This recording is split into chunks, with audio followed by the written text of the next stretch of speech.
want to shift gears real quick, man, because Nicki Minaj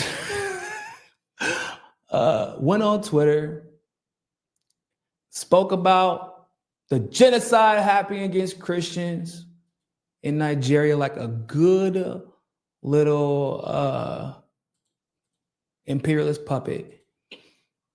And so, of course, minutes later, it seemed like anyway. But it was not, in all seriousness, it was within like 24 hours. The Trump administration invites her to speak at the United Nations with Waltz. This is what happens whenever your career starts crashing. Boy, it's like a pattern. It's like a pattern. I'm Black. My career isn't quite what it used to be. I can see my descent. I'm looking in the mirror and all I can see is my descent, my fall from grace. You said all I gotta do is kiss Republican ass and say Trump's name and I can be famous again? Well, shit, that's too easy. But Cardi B done got her all fucked up in the game, bro. Nicki Minaj has actually been a historic hater. So, let me just go get that. If y'all don't know, because this is a person who actually respected her ability because as an artist, as a rapper, she is, and to some degree, or was, and still to some degree is, a very talented rapper. Her whole persona was very creative, but the moment that other female artists began to come into the game, she immediately started attacking everybody because she wanted to be the only one. She couldn't handle the idea that there were other talented artists or talented female artists. I remember the first song she ever did was a feature that she did with Cardi B and the Migos. The first time she ever did a feature with a female artist like that, or female artist as famous as Cardi, was that song. It was called Motorsport. And her and Cardi couldn't even record together. They weren't even in the same place when they recorded a video. And if you listen to Nicki's verse, it was clearly written after Cardi had already made her verse, because the verse was basically attacking Cardi B in the same song. So as these other female artists have become more popular, Nicki has become less of a one of one, and her career has suffered because of it, and she's not as relevant as she used to be. So what does that mean? That means we go to the United Nations and we recite speeches that were clearly written, or at least to some degree, written by the imperialists who are trying to justify overthrowing or putting boots on ground in Nigeria. So let's check out just a little bit of her speech real quick, because y'all gonna be like, bruh.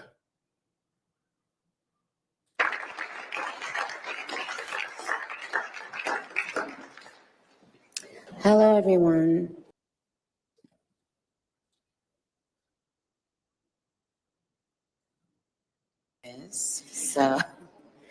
So please,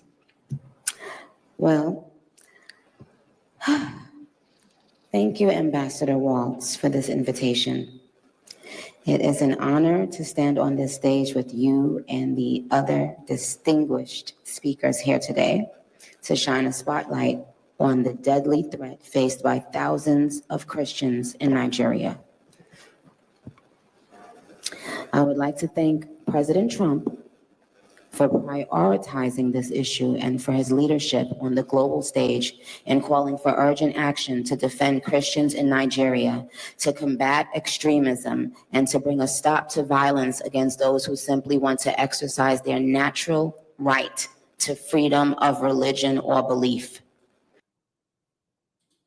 Okay, so my first question would be, are we defending people's natural human, God-given right to practice whatever religion they please?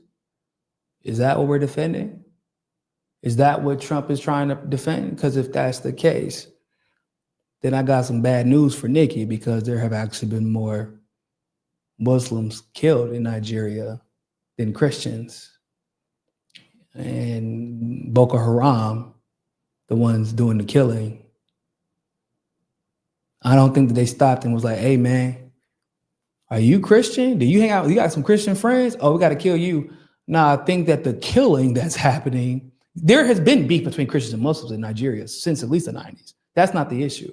But the killing seemingly has nothing to do with religion, but to let everybody know. But we'll let her continue. I stand here as a proud New Yorker with a deep sense of gratitude that we live in a country where we can freely and safely worship God, regardless of one's creed, background, or politics. No group should ever be persecuted for practicing their religion, like I recently stated.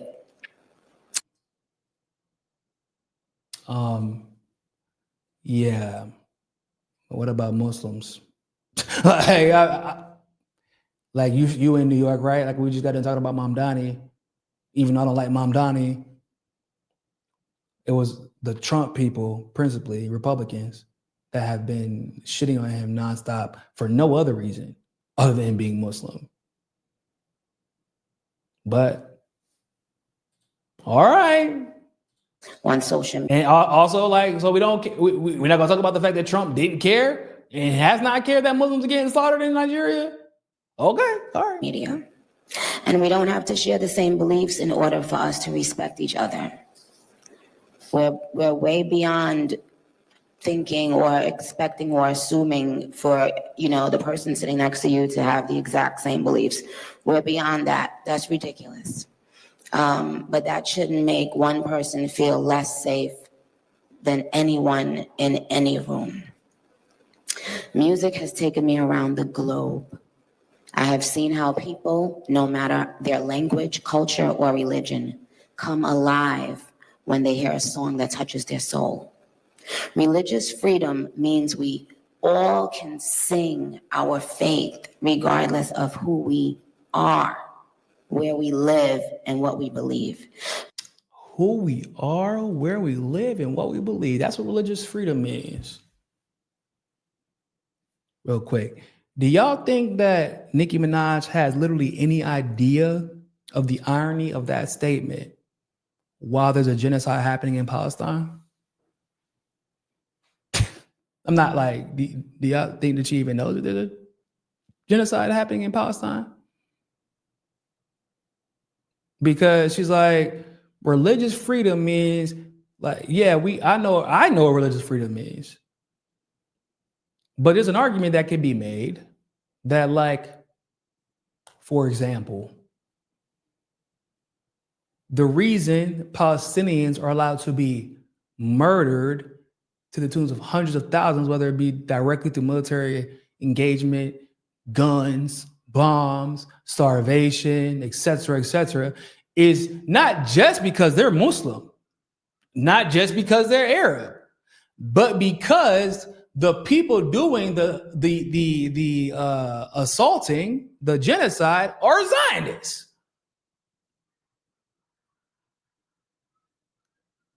It's not just like, so it's, yeah, they're Muslims, and yeah, they're also Arab, but the massacre that's allowed to happen there is specifically because of the religion and the creed of the people who are doing the massacring.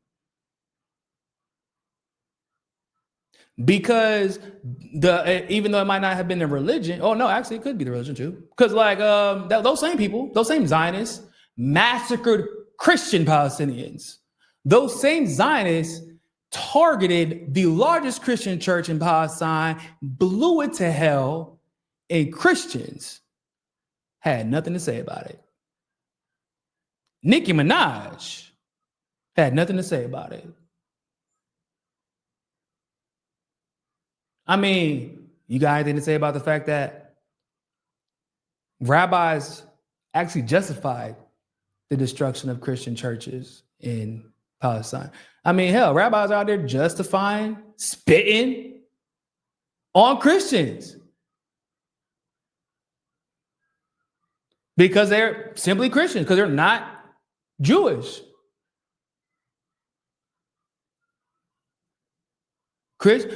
As Officer Tatum Man, you know, I went to Israel. They only spit on me one time.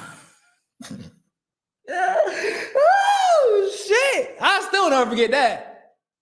They only spit on me one time.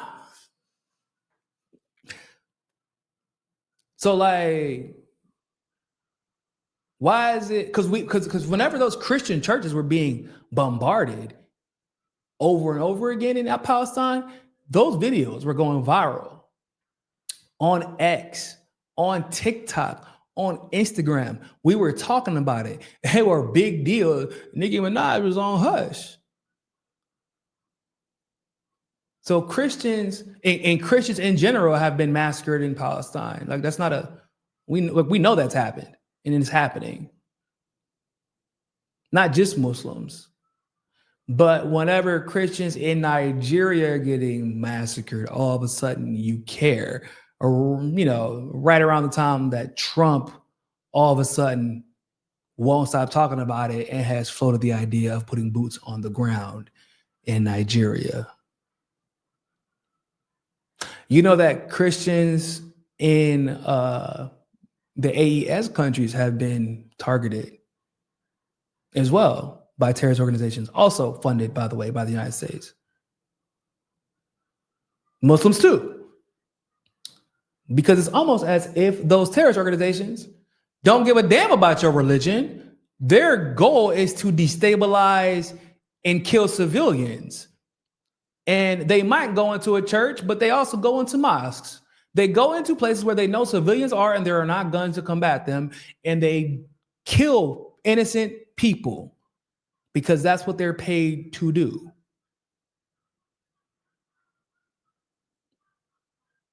And you want to go on Twitter and speak at the United Nations about freedom of religion and freedom of this and freedom, and only to defend Trump statements about Christians being, and I want to be very clear, they're not being genocided in Nigeria.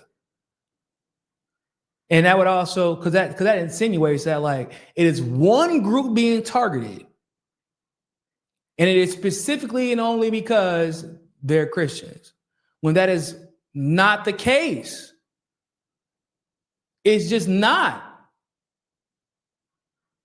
I did an extensive hotspot video on this. More Muslims have been killed in the last several years than Christians. And of course, all these people have been primarily killed by Boko Haram. And the U.S. Congress has admitted the U.S. funds Boko Haram. So like the call is coming from inside the crib.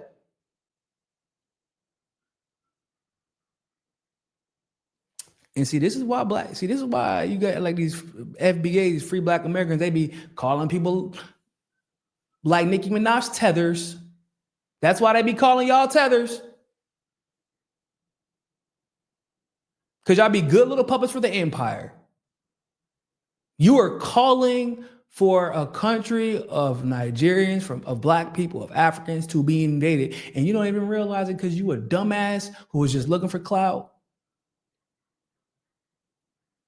You're just looking for clout and you don't care who gets caught in the crossfire. And we know she don't care. We know Nicki don't care because it's the same Nicki Minaj is married to a fucking rapist. She don't care.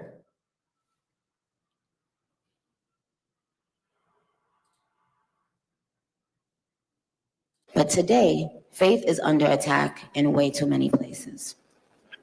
In Nigeria, Christians are being targeted, driven from their homes, and killed. Churches have been burned. Families have been torn apart, and entire communities live in fear constantly, simply because of how they pray. Sadly, this problem is not only a growing problem in Nigeria, but also in so many other countries across the world, and it demands urgent action. And I want to be clear. List the country. Protecting Christians in Nigeria is not about taking sides or dividing people. It is about uniting humanity. Nigeria is a beautiful nation with deep faith traditions. It's not about taking sides. It's kind of, I mean, when you don't mention once again, more Muslims have been killed. Like, it's just a fact. When you don't mention, and even if it wasn't more Muslims, maybe it was just like a little bit less, like, but they're still being killed in mass, just like the Christians are. Like, you're like, oh, it's not about taking sides. It kind of seems like it is. Because why? Okay, you see how she said, it's not just happening in these Christians are not just being targeted in Nigeria, it's happening all over the world. Okay, name like at least 2 more countries, Nikki. Like, name like 2 or 3. Oh, that's right, you can't, because the focus actually is Nigeria. Because that's what you were told to focus on. You don't know any other country where Christians are being targeted. Because you weren't brought to the UN by the Trump administration, and you're not being celebrated by the Trump administration for talking about other countries.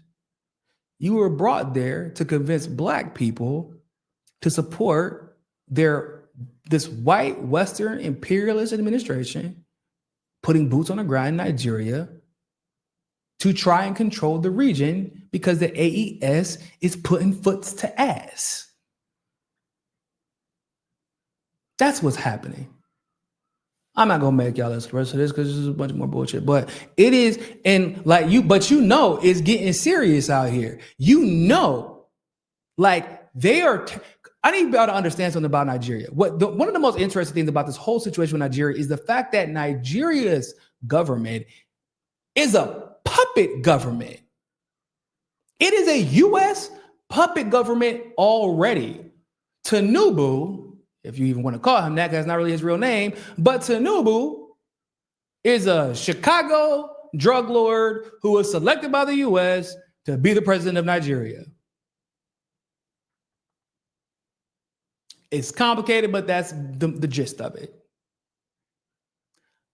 It is a puppet government that's basically controlled by like BP and other oil companies. Like, it's been like that. Nigeria is a heavily, their media is just, I mean, it's pretty shit. It's heavily manipulated by the West. Has been for some time. Like, if you ask Nigerians who actually know what's going on, they know what time it is. So, like, I know some people will probably think, well, why would that, like, so people immediately jump to the resources. And I'm like, I know that's going to sound weird, but the U.S. already basically has control of their resources. They do. And they're like, what? Well, then what do you mean? Like, why then, how could my point be true that it's about putting boots on the ground? Because if you listen, they're not trying to overthrow the government. They need boots on the ground. They need bases in the region with countries that are willing to allow them to build bases there. Why? Because who does Nigeria border? Mali, Niger, Burkina Faso, the AES, the Sahel states that were able to expel NATO powers, and specifically France from the region, the same Sahel states that whenever they were like, the US and France and ECOWAS were like, we're gonna overthrow your governments and take them back if y'all don't relieve power. And then Burkina Faso and Mali and Niger are like, we motherfucking dare you. Come on, bring it. Come try. We dare you to. And ECOWAS and France and the US were like, you know what? We changed our mind. Y'all can have it. And instead of staying 3 separated states, economies, and militaries, they made a union with each other, and then brought in Russia to help solidify themselves militarily, and brought in China to help solidify their economies. And so if you're Nigeria, and if you're, or more specifically, if you're Nigeria, right? And if you're a Nigerian, especially under Tinubu of all people, and you're looking over there at Burkina Faso, right? You're looking at Ibrahim Traore, like damn, man, this dude on social media, everybody love him. What's going on over there? And you're looking at Mali, and you're looking at Niger, taking their countries back, using their resources to benefit their own. They don't have a mass exodus of people leaving their country, a brain drain in the way that Nigeria sees all the time. You see people like, I ain't going no damn where. And they are so successful that France is over here. They've had to switch prime ministers 5 times in 2 years because their economy is fucked. It is so bad. Y'all know, people don't realize, guys, France's economy is the second largest economy in the EU. Y'all know that? The second largest economy in the EU has switched prime ministers 5 times. Why? Because they need to introduce a budget that can sustain France, but nobody wants to save money, nor do they want to admit the problem is that they can no longer rob Burkina Faso, Mali, and Niger without consequence. Nobody wants to admit that that's really the problem. So now the entire EU is suffering, by the way, because the second largest economy in the EU has their deficit is ridiculous. Their inflation is ridiculous.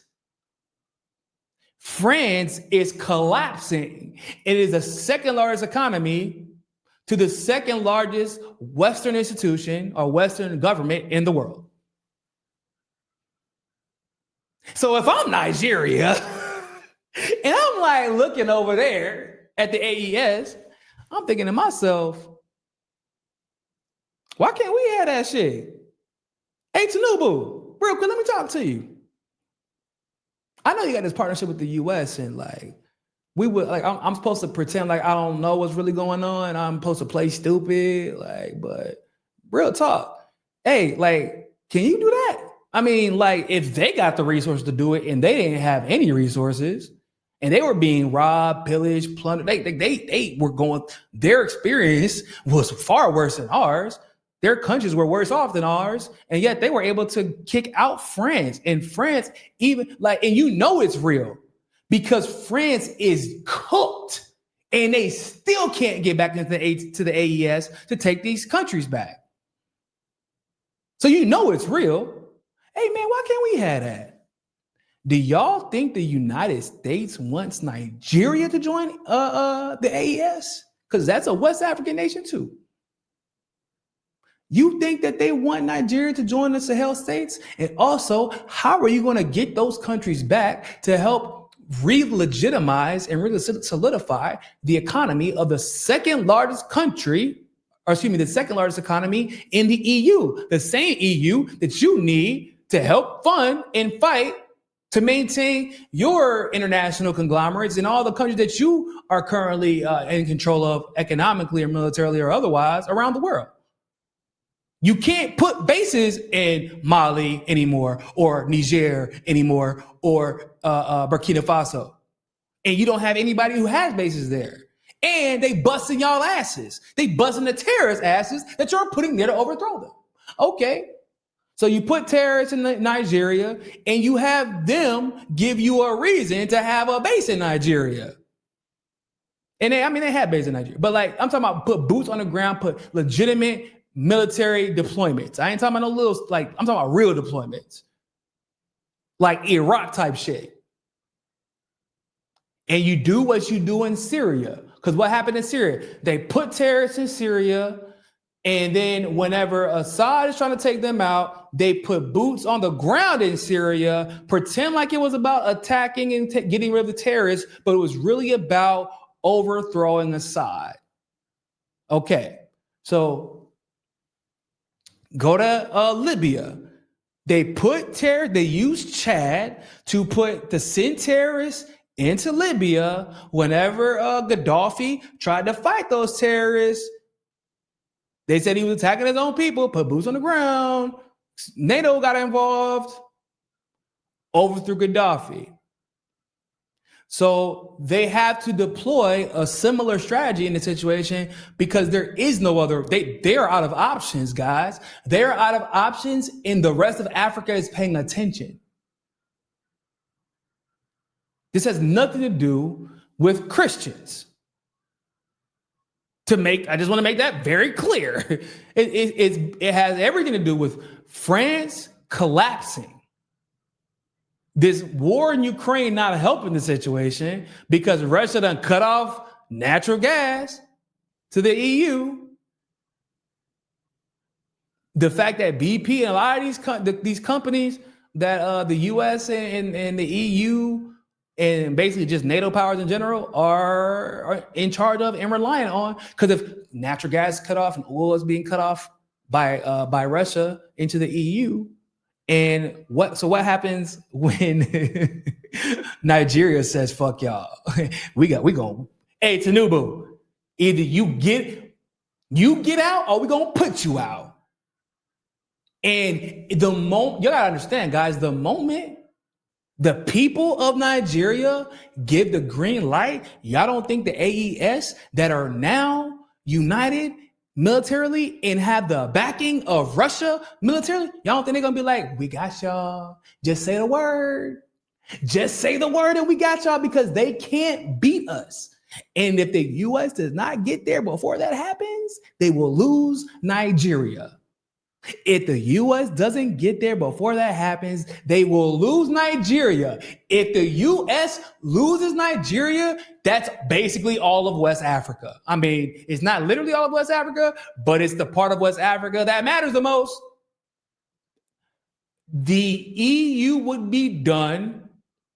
The AES would spread, because now you just flexed your fucking military might. You flexed your might. You show that a unified Africa can do much more than a separated, balkanized Africa.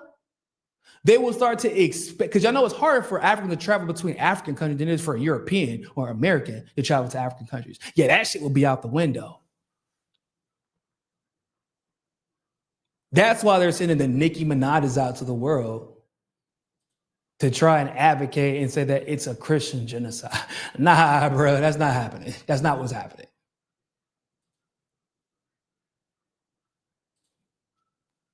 President Jafar, appreciate the super chat. I'm Caribbean, but we're not rocking with Trinidadians at all right now. They collaborate with the U.S. to invade Venezuela. Now Nicki with this propaganda. Actually, Trinidad, unfortunately, has always, the government at least, has always collaborated with the U.S. to run operations in Latin America.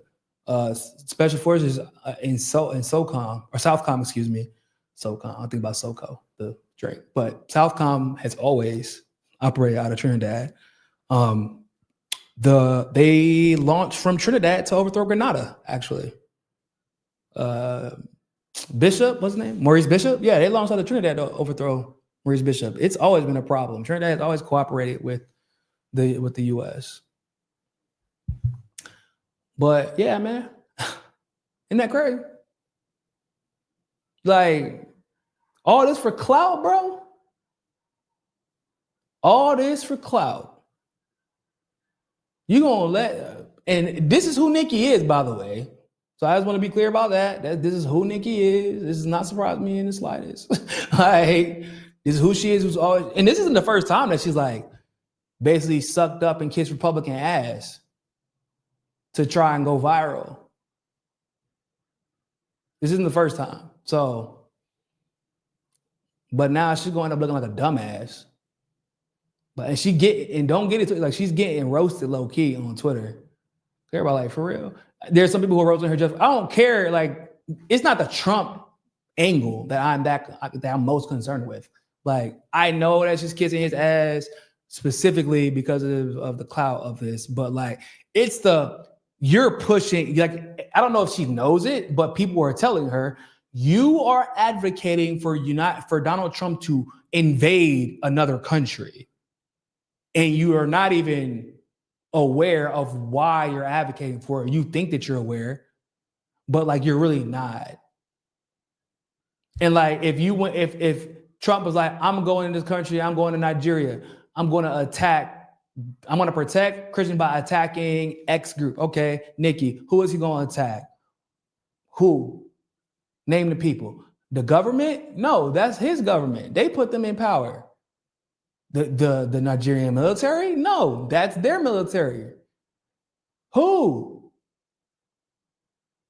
The multinational energy corporations? No, those are ours.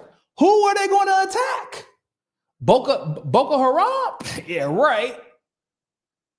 Because we already know how that goes. The U.S., if there is a terrorist organization in the country, if the U.S. goes there, them motherfuckers get more powerful. The U.S. doesn't enter a country and a terrorist organization just leaves.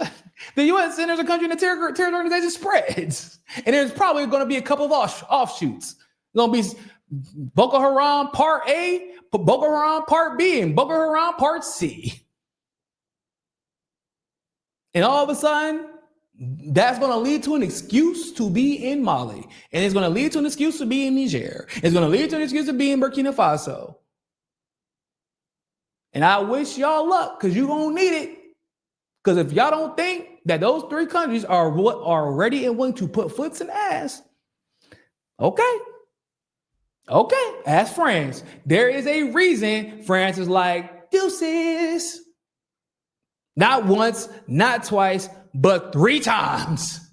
In 3 countries. They said, we know our economy cannot survive without being in at least one of these nations. And they knew this. And they still were like, but we out. So good luck.